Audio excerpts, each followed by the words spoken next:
केदारनाथ की जनता जनार्दन जिताना चाहती है। वो भाजपा से अजीज आए हुए हैं, उनको मालूम है कि इन्होंने गंभीर पाप किए हैं। आज जो है सोना बेच दिया, चांदी बेच दी और शिलापट दिल्ली भेज करके वैकल्पिक केदारनाथ धाम बनाने लगे। पूरी तरीके से एकजुट है और सब लोग प्रदेश कांग्रेस के साथ डट करके खड़े हैं, जिला कांग्रेस के साथ डट करके खड़े हैं।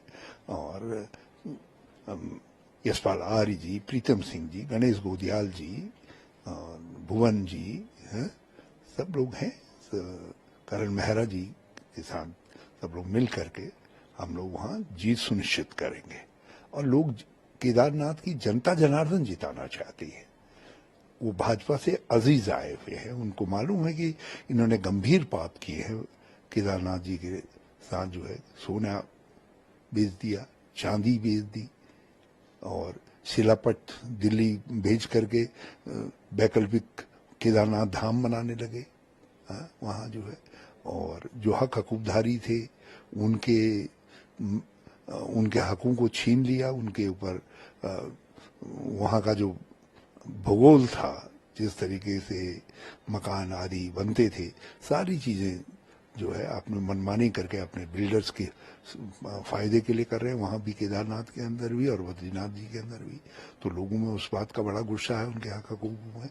और सबसे बड़ी बात यह है कि चार धाम यात्रा को जिस तरीके से मैनेज किया गया, जिस तरीके से, तो उससे यात्रा इस बार लोगों के लिए कितने लोग आए वो महत्वपूर्ण नहीं है, लेकिन हमारी अर्थव्यवस्था में उसका कोई योगदान नहीं रहा। जो मार्गों में सड़क, होटल थे, मोटल थे, रेस्टोरेंट्स थे, ढाबे थे, दुकानें थी और दूसरी चीज थी, स्थानीय लोगों की सेवाएं थी, तो उनका तो कोई वो ही नहीं रहा। आपने ऐसी यात्रा बना दी कि रास्ते में कोई रुक ही नहीं रहा। 24 घंटे यात्रा चला दी आपने और उसका परिणाम यह रहा कि लोग दिल्ली से सीधे आते थे या कहीं से भी सीधे आते थे और चल करके दर्शन करके सीधे वापस लौट जाते थे।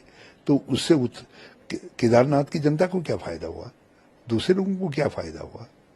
ठीक है, हम आभारी हैं लोगों के कि उनको दर्शन हुए, लेकिन अर्थव्यवस्था में उसका कोई योगदान नहीं रहा।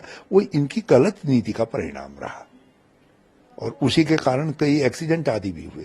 तो ये सब बातें हैं जिसकी वजह से केदारनाथ के लोग बिल्कुल प्रतीक्षा कर रहे हैं।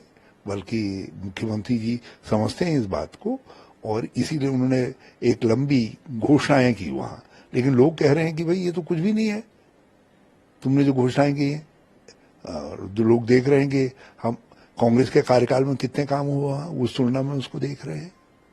और फिर लोगों को ये भी लग रहा है ये घोषणाएं पूरी भी होंगी, नहीं होंगी। लोगों को त्रिवेंद्र सिंह रावत जी की घोषणा याद है, ग्रीष्मकालीन राजधानी वाली, जिसका कहीं अता पता नहीं है। तो कहीं इन घोषणाओं का हस्त भी त्रिवेंद्र सिंह रावत जैसा न हो जाए। तो ये सब बातें हैं।